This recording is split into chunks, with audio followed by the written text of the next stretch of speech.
శుభకార్యాలకు పూజార్ల కోసం వెతుకుతున్నారా? పూజారీస్.com లో అతి తక్కువ ధరలకే పూజార్లను ముందే బుక్ చేసుకోండి. వెంటనే కాల్ చేయండి. నమస్తే శశికాంత్ గారు. నమస్కారం ఉషా గారు. 31st Yes. డిసెంబర్ 31st వస్తుంది అంటేనే డ్రంక్ అండ్ డ్రైవ్ కి సంబంధించి ఎన్నో వార్తలు మనం వింటూనే ఉంటాం. అవును. ప్రతి ఇయర్ వీళ్ళ వల్ల ఇంత నష్టం జరిగిందని, ప్రాణాలు పోగొట్టుకున్నారని, చిన్నపిల్లలు చనిపోయారని, కుటుంబాలు రోడ్డున పడ్డాయని మనం సర్వసాధారణంగా వినే న్యూసే. లా ప్రకారం మనం చూసుకుంటే 31st నైట్ ఎటువంటి ఆంక్షలు విధించింది అంటారు? Yes. ఏ లైన్స్ క్రాస్ చేయకూడదు, ఇఫ్ ఇన్ కేస్ క్రాస్ చేస్తే జరిగే పరిణామాలు ఏంటి, సెక్షన్స్ ఏంటి, ఏ విధంగా ఉండబోతుంది, అందులో అమ్మాయిలు కావచ్చు అబ్బాయిలు కావచ్చు. కల్చర్ మారిపోయింది, ట్రెండ్ మారిపోయింది అని చెప్పి పబ్బుల్లో 1, 2, 3 వరకు నైట్లో స్పెండ్ చేసి అమ్మాయిలు అబ్బాయిలు అసలు సోయి లేకుండా డ్రైవ్ చేసుకుంటూ రోడ్లపైన ఎవరు రోడ్ క్రాస్ చేస్తున్నారు, ఏ వెహికల్ ముందాగుందన్న జ్ఞానం విచక్షణ కోల్పోయి బిహేవ్ చేస్తున్న సందర్భాలు కోకొల్లలు. దీనికి సంబంధించి లా ఈసారి ఎటువంటి చట్టాన్ని ముందుకు తీసుకొచ్చింది అంటారు? కరెక్ట్ టైంకి కరెక్ట్ టాపిక్ తీస్తారు ఉషా గారు మీరు.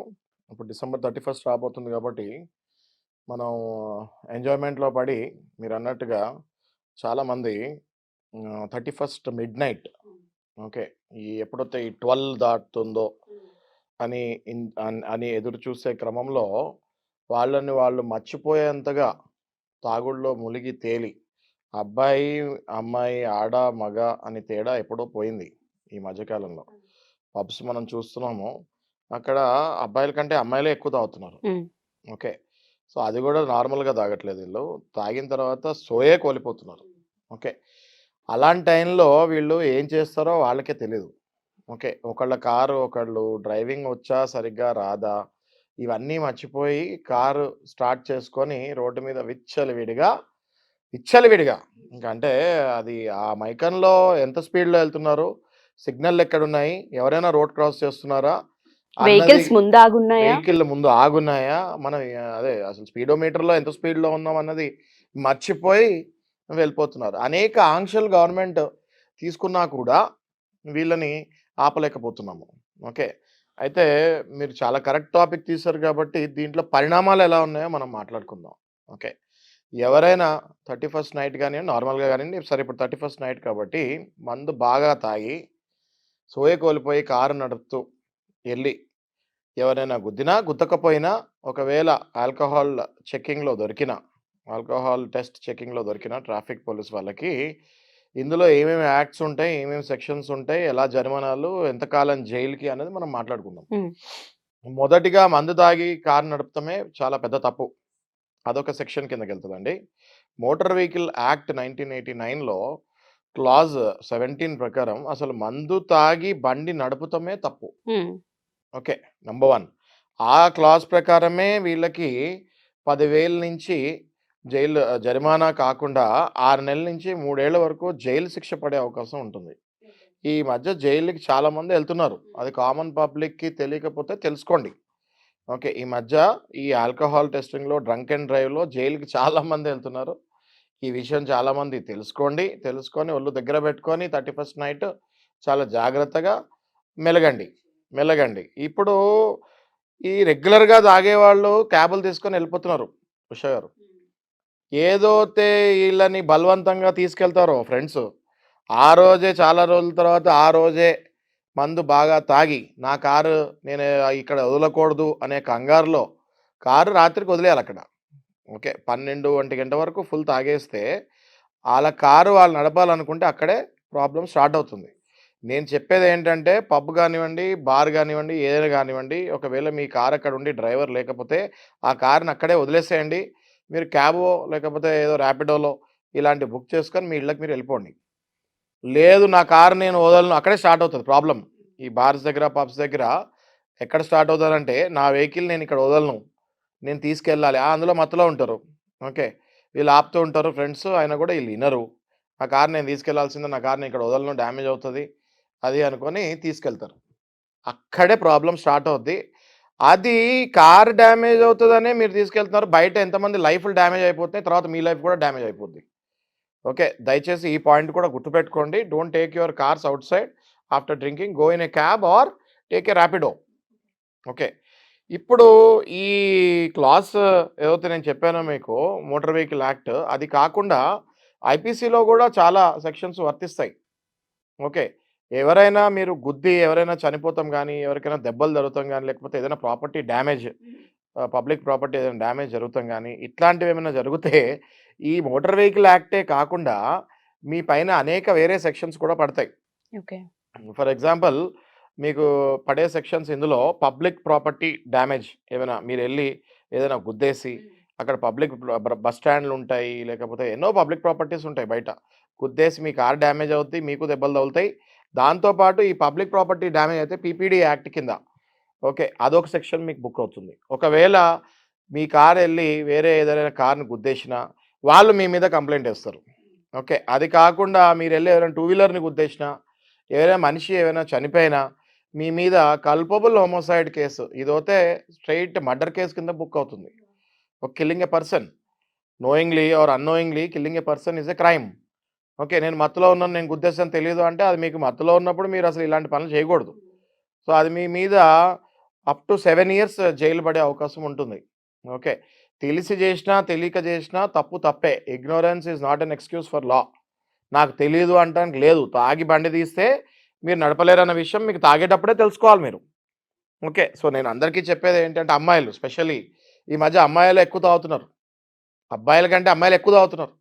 అమ్మాయిలు తాగి ఎటు ఈ అబ్బాయిలు ఎటు తీసుకెళ్తున్నారో తెలీదు. మీరెటు వెళ్తున్నారో తెలీదు.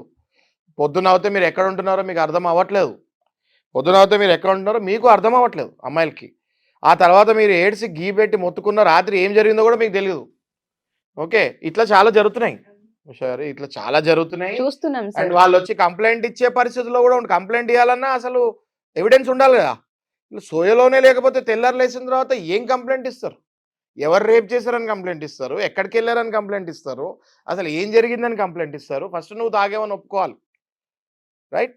సో అమ్మాయి ఎళ్లి కంప్లెయింట్ ఇయ్యాలన్నా ఆ అమ్మాయికి కూడా డ్యామేజే కదా! రైట్? ఇట్లాంటివి ఇప్పుడు మంచి అమ్మాయి ఎళ్లి కంప్లెయింట్ ఇస్తే అది డ్యామేజ్ ఉండదు. ఇలా తాగేసి రోడ్ల మీద తిరిగి అమ్మాయిలు ఎళ్లి కంప్లెయింట్ ఇస్తే వాళ్ళకి కూడా వాల్యూ ఉండదు. ఫస్ట్ ఆఫ్ ఆల్ వాళ్ళు కూడా ఆల్కహాలిక్ స్టేజ్‌లో ఉన్నప్పుడు ఎళ్లి కంప్లెయింట్ ఇస్తే ఆబ్వియస్‌గా అది వాళ్ళు చేసిన తప్పు కూడా కదా! అది. రైట్? సో ఇట్లా చాలా చట్టాలున్నాయండి. Okay. Ignorance is not an excuse. అంటే నాకు తెలీదు అని చెప్పి తప్పు చేస్తే అది ఎక్స్‌క్యూజ్ కానే కాదు. ఈ 31 ఇంకా టైం ఉంది అందరికీ. ఇది మేము క్లియర్‌గా చెప్పాల్సింది ఏమనుకుంటున్నామంటే దయచేసి లాస్ట్ 3, 4 ఇయర్స్‌లో ఏమేమి జరిగిందో ఒకసారి గుర్తు తెచ్చుకోండి. తిరిగేసుకోండి. ఎవరెవరు ఎక్కడెక్కడ గుద్దారు, వాళ్ళకి ఎలాంటి పనిష్మెంట్స్ పడ్డాయి, వాళ్ళ జీవితాలు ఎట్లా నాశనం అయిపోయినాయి. ఇవన్నీ చూడండి.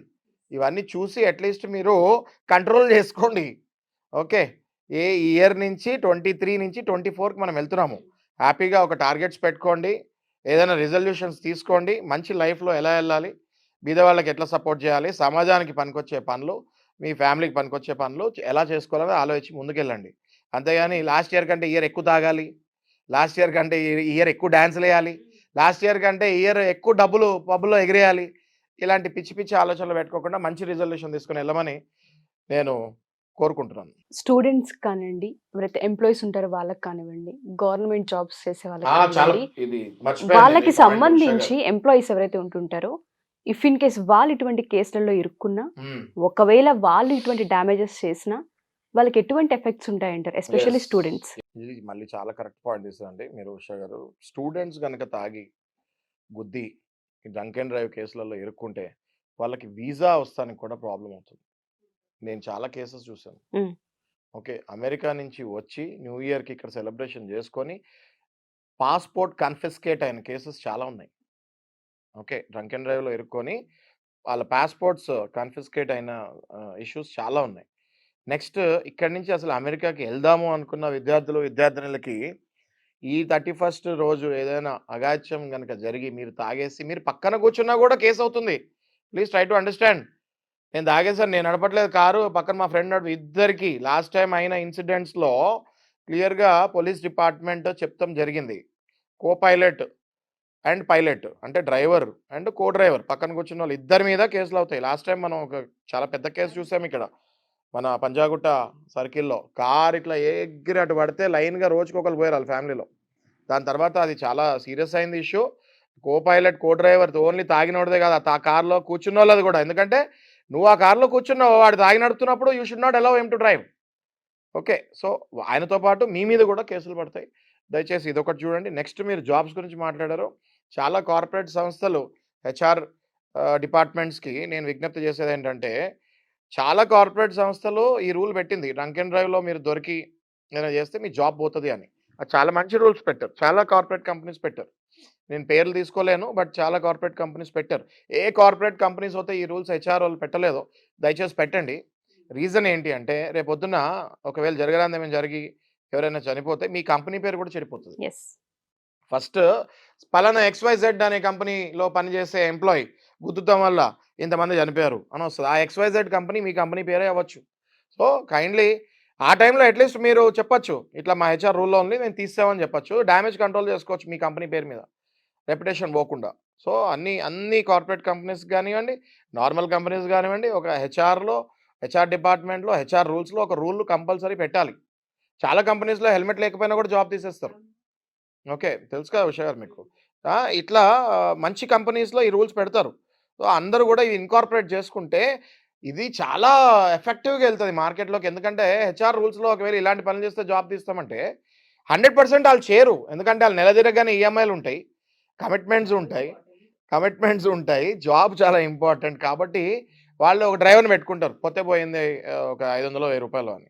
రైట్. సో నేను అందరికీ విజ్ఞప్తి చేసేదేంటంటే ముందుగానే న్యూ ఇయర్ శుభాకాంక్షలు సుమన్ టీవీ తరపున, నా తరపున చెప్తూ నేను ఏమంటున్నానంటే దయచేసి డ్రైవర్‌ని పెట్టుకోండి. లేదా ఇంట్లో ఎంజాయ్ చేయండి. బయటికెళ్తే మాత్రం కంపల్సరీ డ్రైవరో లేదా క్యాబ్ సర్వీస్ లేదా ర్యాపిడో సర్వీస్ వాడుకోండి. అనవసరంగా న్యూ ఇయర్ తెల్లారి జైల్‌లో ఉండకండి. ఓకే. రైట్. మీరన్నట్టుగానే హెచ్ఆర్స్ రూల్‌లో కనుక ఈ యాహ్! పాయింట్‌ని గనుక తీసుకోగలిగితే యెస్. ప్రతి యెస్. కంపెనీస్‌లో యెస్. యెస్. కొంతలో కొంత యెస్. ఫ్యామిలీస్ సేఫ్ అవుతూ ఉంటుంది. కరెక్ట్ అండి. కరెక్ట్. Thanks a lot. చాలా మంచి టాపిక్ తీశారు ఉషా గారు. మిమ్మల్ని కూడా అభినందిస్తున్నాను. Thank you sir. Thank you so much. Thank you.